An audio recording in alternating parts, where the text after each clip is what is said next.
Muito bem, pessoal, vamos continuar o nosso estudo de crimes contra a liberdade individual e veremos agora o delito do artigo 150, violação de domicílio, artigo muito importante e muito cobrado em provas de concurso público. Dá uma olhada então no tipo penal que está aqui pra gente, artigo 150, que diz: entrar ou permanecer clandestina ou astuciosamente ou contra a vontade expressa ou tácita de quem de direito em casa alheia ou em suas dependências. Pena: detenção de 1 a 3 meses ou multa. Muito bem, pessoal. Primeira coisa que eu quero mostrar para vocês é o fundamento constitucional deste artigo.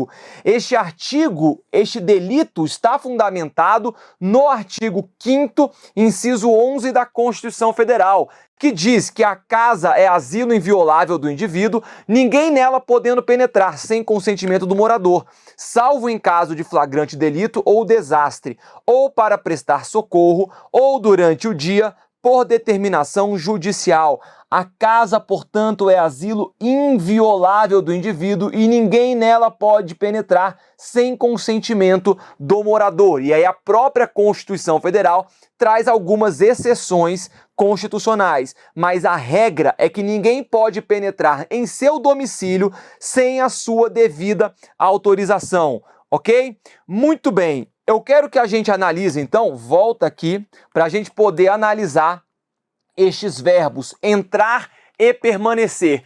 Entrar é a conduta de se inserir na residência da pessoa, enquanto permanecer, a pessoa já se encontra no interior da residência ou do domicílio e ela permanece, sendo que o morador determinou a sua saída e ela permanece contra a manifestação de vontade da vítima. São condutas distintas e olha só que interessante, quando a gente fala da conduta de entrar vai ser um crime instantâneo, ok? E um crime, uma forma de praticar essa conduta que admite a tentativa.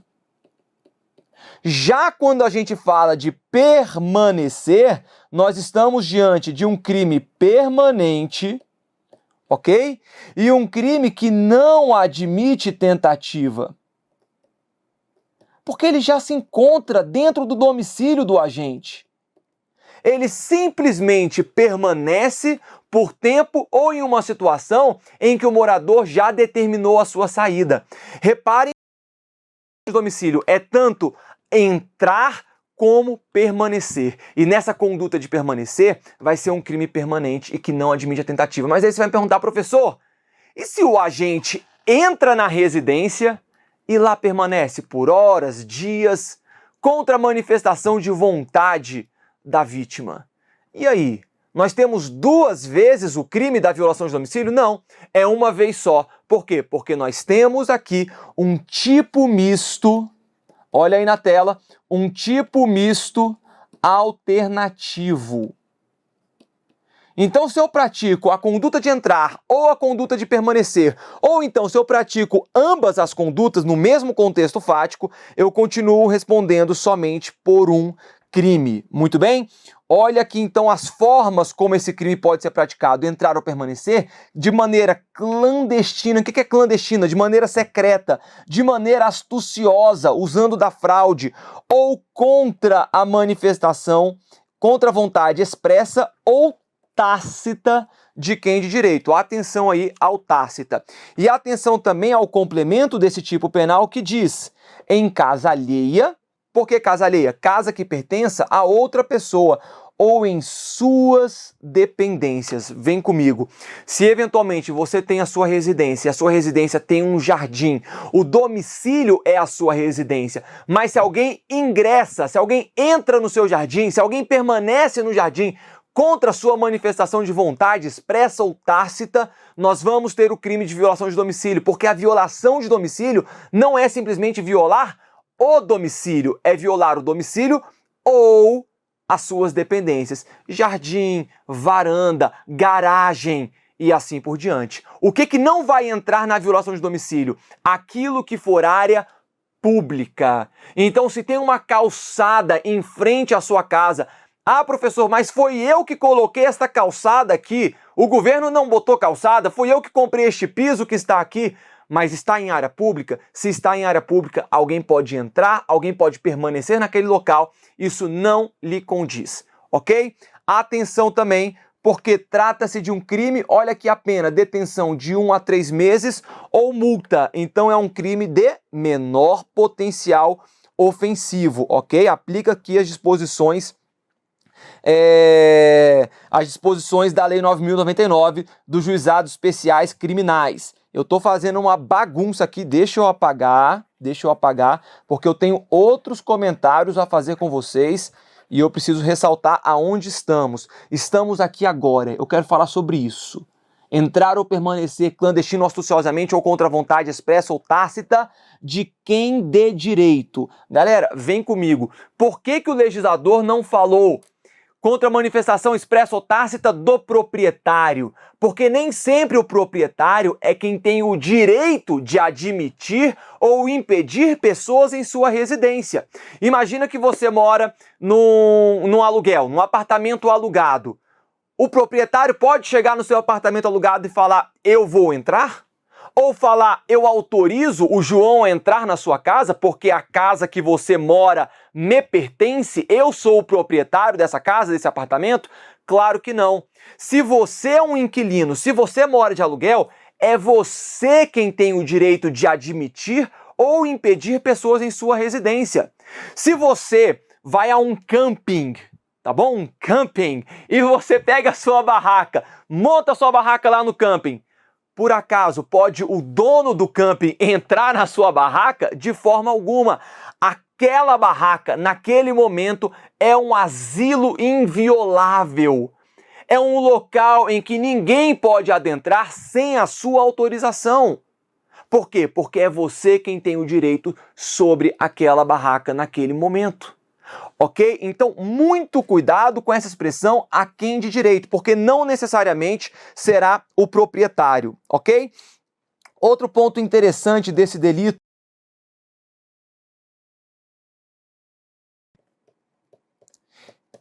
em contrapartida, a casa sem moradores presentes. Beleza? Vamos ver comigo. Quando eu era criança, tinha uma casa lá na rua que era abandonada. Ela tinha dono, ela tinha proprietário. Mas a nossa diversão era entrar naquela casa abandonada, principalmente à noite.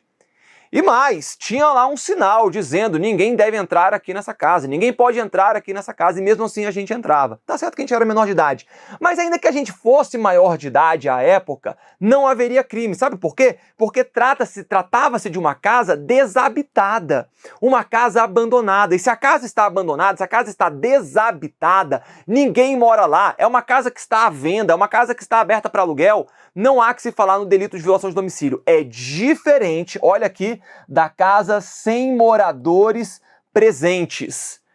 Se por acaso não tem ninguém na sua residência e vem um sujeito e entra na sua residência sem a sua concordância, ainda que você tome conhecimento somente depois, porque você tem câmeras de segurança e você viu que alguém entrou na sua residência, configura-se o crime de violação de domicílio, ok? Vamos lá, pessoal, que não acabou e ainda tem muita coisa aqui importante desse delito. Eu falei agora, eu trouxe para vocês o exemplo de alguém que entra na sua residência e você percebeu que a pessoa entrou. Ok? Você não estava lá, mas você viu depois nas câmeras de segurança que essa pessoa entrou na sua casa. Ela entrou na sua casa, deu uma volta, olhou o que fora. Professor, mas ela não arrombou nada, a porta inclusive estava aberta. Ela só foi lá e olhou a minha casa. Tem crime aí? Tem. Violação de domicílio. Vamos pegar uma situação um pouco diferente? Esta pessoa entrou na sua casa e uma vez que ela estava lá dentro, ela viu um objeto, ela viu vamos pegar aqui, uma louça, tá bom? Uma louça muito cara, muito bonita. Ela pegou aquela louça e foi embora. Reparem que agora ela subtraiu uma coisa alheia móvel. Reparem também que a violação do domicílio, o domicílio foi violado? Foi, professor, mas a violação do domicílio nessa situação foi uma mera forma de se praticar um crime de furto. Ou seja, A violação do domicílio foi o meio para que eu tenho a violação de domicílio, crime meio, e a finalidade para praticar um crime de furto, que é mais grave. E aqui nessa situação, em que pese ter havido a violação de domicílio, nós vamos aplicar ao delito de violação de domicílio o princípio da consunção. Ele será absorvido pelo crime de furto. O agente que viola um domicílio com a finalidade de praticar um furto, ele responde somente pelo crime de furto. E o crime de violação de domicílio vai restar absorvido neste crime mais grave. Ah, professor, mas agora o sujeito A entrou na residência da vítima para praticar um roubo. Mesmo assim, nós vamos ter a aplicação do princípio da consunção, o crime fim absorvendo o crime meio. Professor, agora o sujeito A entrou na residência da vítima para matá-la. Mesma coisa, eu vou ter o crime de homicídio, que é o crime fim, absorvendo o crime meio, que é o delito da violação de domicílio, em razão do princípio da consunção. O crime fim absorve o crime meio. Então, atenção, porque nas situações de prova, eu estou trazendo isso detalhadamente, porque às vezes na prova, o examinador ele vai trazer situações que vai te induzir a acreditar que houve o crime de violação. Muita atenção, porque se esta violação de domicílio foi utilizada para a prática de um outro delito mais grave, a gente aplica o princípio da consunção e a violação de domicílio vai restar absorvida. Beleza? Muito bem. Olha aqui na tela, galera. Outro ponto importante. Este é um crime que somente haverá mediante dolo. Ok? Ah, entrei numa residência de alguém sem perceber. Há crime? Não.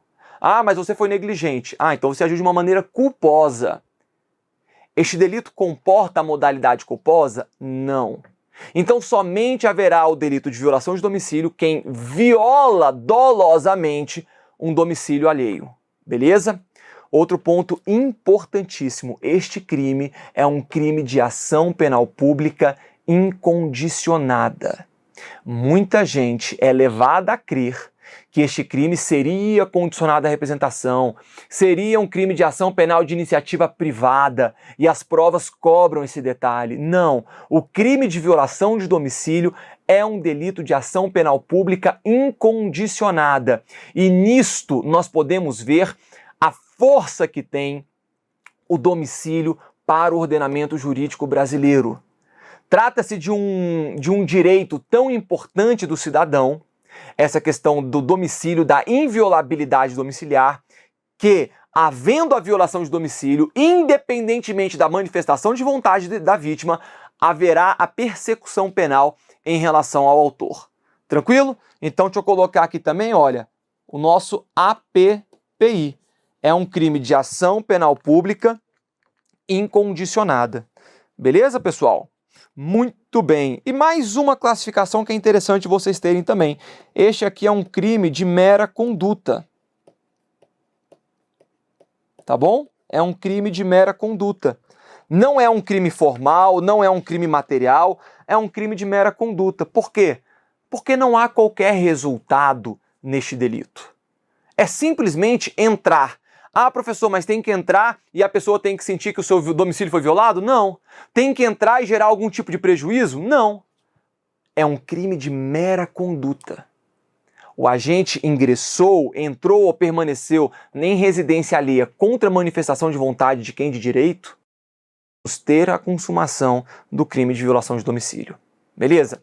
Vamos em frente.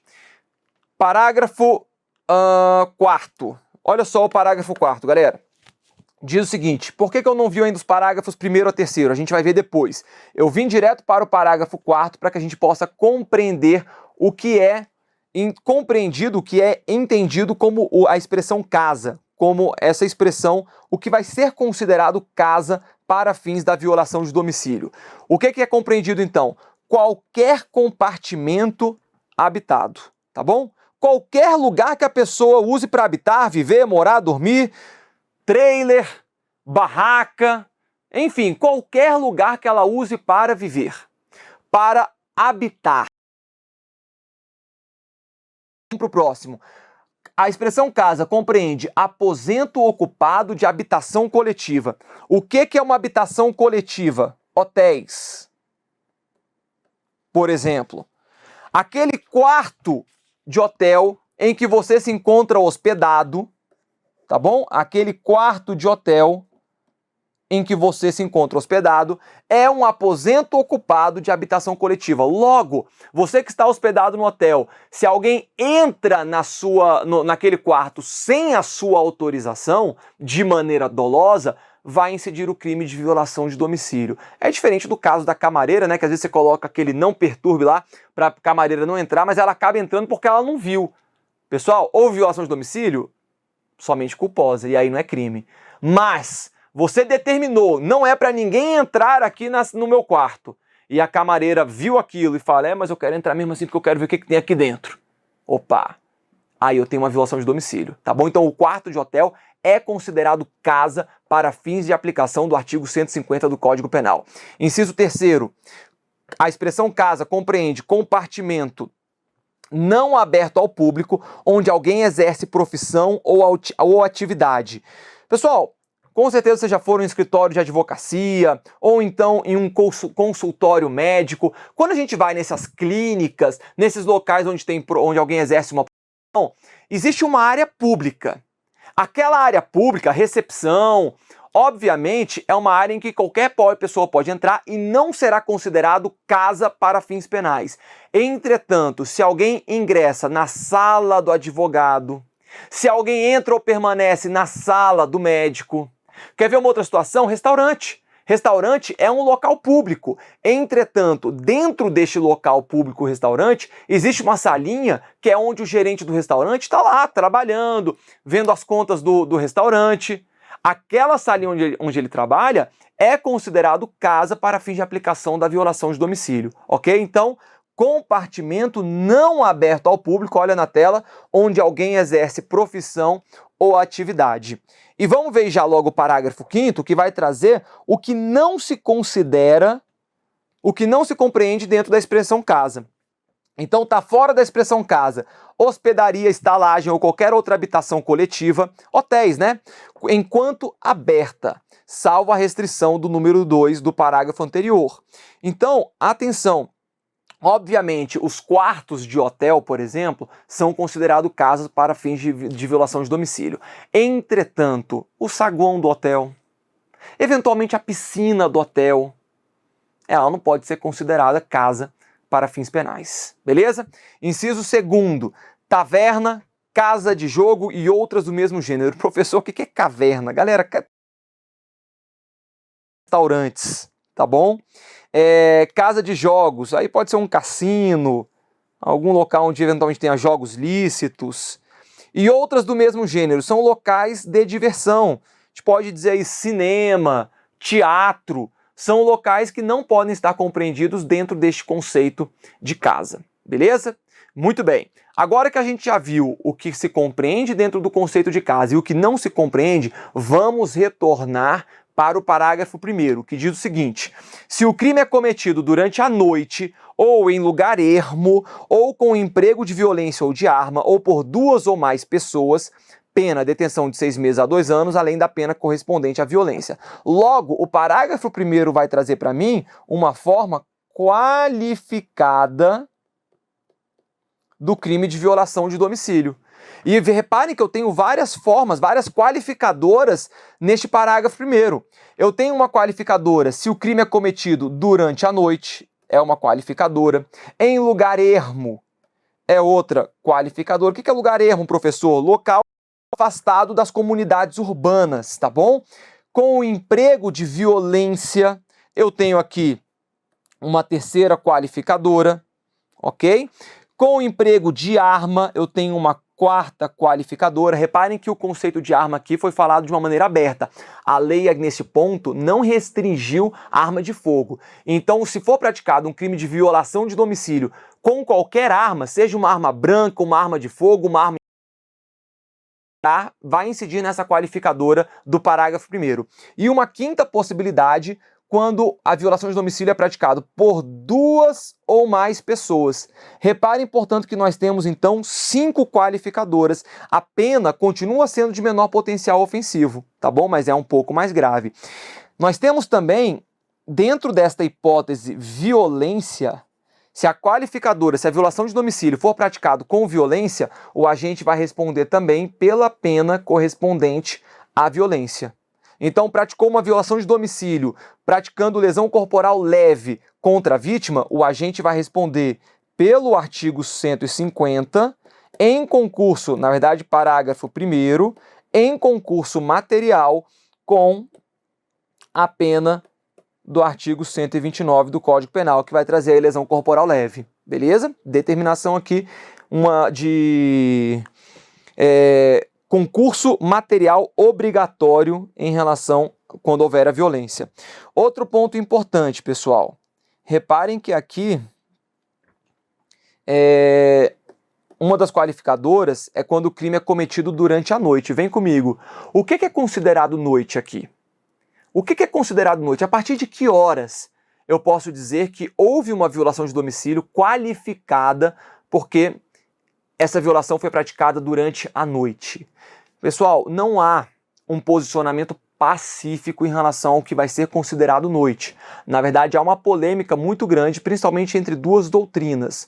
Então, cobrar exatamente qual desses posicionamentos é aceito. É importante que você saiba que a violação de domicílio praticado durante a noite é uma qualificadora. Mas só para que vocês saibam, as duas doutrinas, os dois entendimentos que nós temos em relação ao conceito noite são o primeiro, que compreende o período entre 18 horas da noite anterior e 6 horas da manhã do dia seguinte.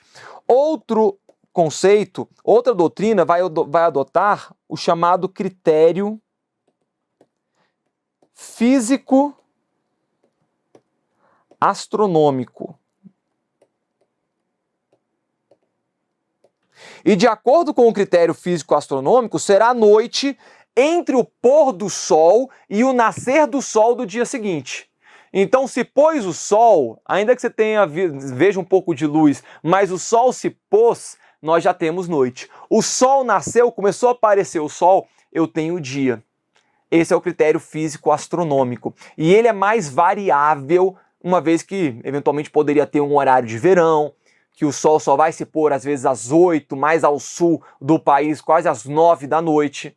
Então a gente pode ter uma variação aqui considerável entre esses dois critérios, mas em regra as provas não cobram qual é adotado, exatamente porque existe uma grande polêmica na doutrina em qual deveria ser adotado, beleza? O importante é saber que durante a noite haverá a qualificadora da violação de domicílio e conhecer, saber pelo menos que existem dois critérios, duas doutrinas explicando o que vai ser considerado o conceito de noite. Beleza, pessoal? Parágrafo 2º. Aumenta-se a pena de 1/3 se o fato é cometido por fora dos casos legais, ou com inobservância das formalidades estabelecidas em lei, ou com abuso de poder. O que você vai colocar bem grande aí no seu vademecum? Um não. Por que não? Porque foi revogado pela Lei 13.869 de 2019. Repito, o parágrafo 2º do artigo 150 foi revogado expressamente pela Lei 13.869 de 2019, a chamada nova Lei de Abuso de Autoridade. E por que esta conduta do parágrafo 2º foi revogada? Porque ela é aplicável a funcionário público, sendo que a Lei de Abuso de Autoridade, a Lei 13.869, no artigo 22, trouxe esta conduta. Tá bom? Então nós temos a conduta de quando um funcionário público viola um domicílio alheio, sendo já tratado expressamente lá na Lei 13.869, que é uma lei mais nova e revogou, portanto, o parágrafo 2º, beleza? Então, se o seu vade-mecum ainda estiver com este parágrafo 2º, você vai riscar bem grande e colocar revogado pelo artigo 22. Na verdade, não foi revogado pelo artigo 22, mas o artigo 22, ele agora acoberta essa situação. Mas ele foi excluído, né? Foi revogado o parágrafo 2º pela lei 13.869, a nova lei. Inclusive é interessante a nova lei de abuso de autoridade, porque ela trouxe uma figura específica lá no artigo 22, pessoal, no que concerne aos mandados de busca e apreensão. De acordo com o artigo 22, o mandado de busca e apreensão vai configurar crime se o mandado de busca e apreensão é cumprido após 21 horas e antes das 5 horas da manhã, tá bom? Reparem que este conceito aqui não tem muita relação com aquele conceito de noite.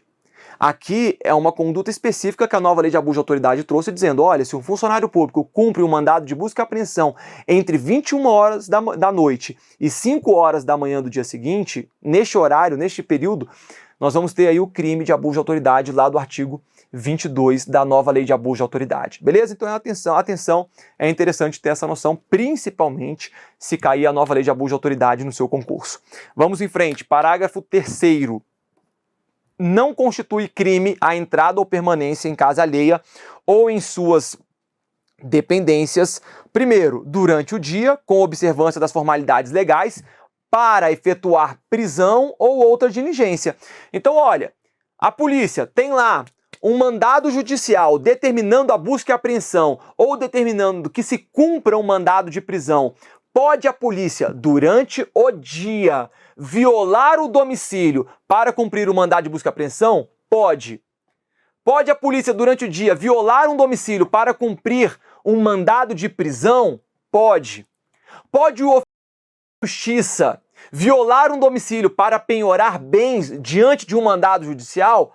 Pode. Reparem, portanto, que nestas situações que o funcionário público vai atuar durante o dia, ele necessita de autorização, determinação judicial, beleza? Então, esta é uma das hipóteses que não configuram violação de domicílio. Segunda hipótese, a qualquer hora do dia ou da noite, quando algum crime está sendo ali praticado ou na iminência de o ser. Então, nós temos aqui a hipótese de flagrante delito. Beleza? Flagrante delito. O artigo 150, parágrafo 3º, traz para a gente, então, duas situações em que não configurará esse delito. Mas, muita atenção, olha aqui na tela, porque nós temos no artigo 5º, inciso 11 da Constituição Federal, outras hipóteses. Porque a lei fala do flagrante delito, mas, diante de um desastre, para prestar socorro, também não vai haver, obviamente, o domicílio, apesar do artigo 150, parágrafo 3º, não ter trazido de maneira expressa. Por quê? Porque a Constituição está aqui, a lei está aqui, a Constituição manda mais. Beleza, galera? Qual que é a natureza jurídica deste parágrafo 3º? Este parágrafo 3º, ele configura causas especiais de exclusão da ilicitude. Beleza? Muito bem. Vem comigo. E aqui a gente fecha, então, o crime de violação de domicílio. Mas nós já vamos entrar agora nos crimes contra a inviolabilidade de correspondência. São crimes menos cobrados, que a gente vai passar mais rápido, porque geralmente quando eles são cobrados exatamente o que está na lei. Então, você tendo uma base boa no Código Penal desses delitos, você consegue matar qualquer questão quando eles são cobrados, o que raramente acontece. Mas nós vamos ver rapidamente, portanto, esses delitos. Artigo de correspondência. Devassar indevidamente o conteúdo de correspondência fechada, dirigida a outrem. O que é devassar? Devassar é passar a conhecer algo que é proibido. quando você devassa algo, você está conhecendo algo que é proibido. E, inclusive, tem aqui o indevidamente para complementar. Então, passar a conhecer algo indevidamente, o conteúdo de correspondência fechada dirigida a outrem, eu tenho um crime de menor potencial ofensivo, pena de detenção de 1 a 6 meses. Cuidado, tá, pessoal? A lei fala de maneira muito clara que esta correspondência tem que ser fechada. A correspondência deve estar fechada. Isso aqui que as questões gostam de pegar. Se por acaso uma correspondência está aberta, eu simplesmente tiro do envelope uma correspondência aberta e leio o seu teor, não pode configurar o artigo 151, violação de correspondência, beleza? Uma polêmica muito grande que tem é se o marido pode ver a correspondência da esposa e vice-versa, se a esposa pode ver a correspondência do marido, devassar indevidamente conteúdo de correspondência fechada. Há uma polêmica, alguns doutrinadores entendem que sim, outros que não. É um tópico bem difícil de ser cobrado em prova, só trouxe mesmo pela informação porque é interessante, às vezes a gente vê isso. Muito bem, este aqui também será um crime de mera conduta, tá bom?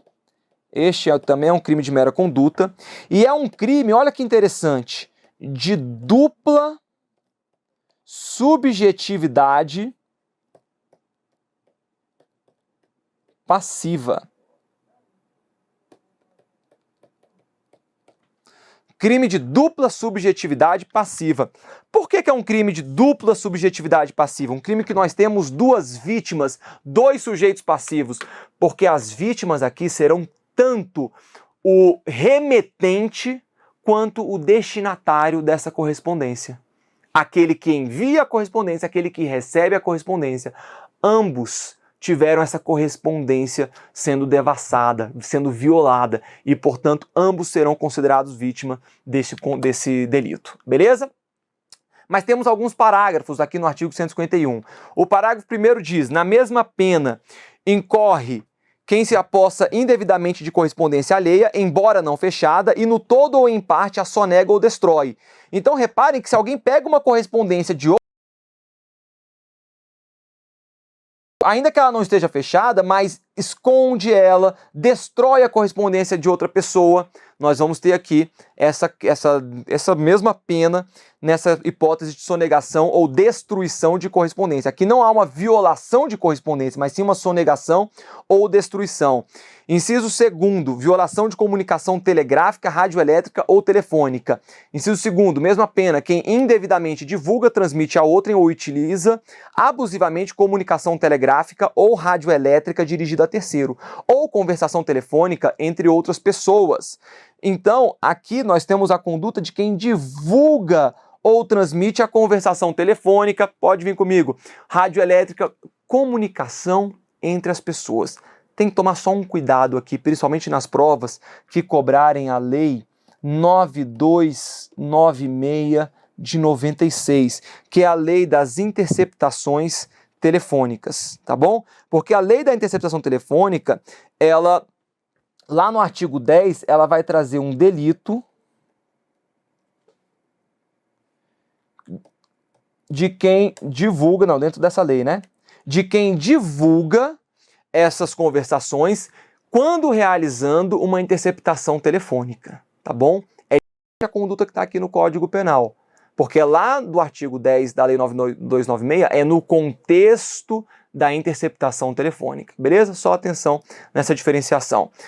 Na mesma pena, incorre quem impede a comunicação ou a conversação referidas no número anterior e quem instala ou utiliza estação ou aparelho radioelétrico sem observância de disposição legal.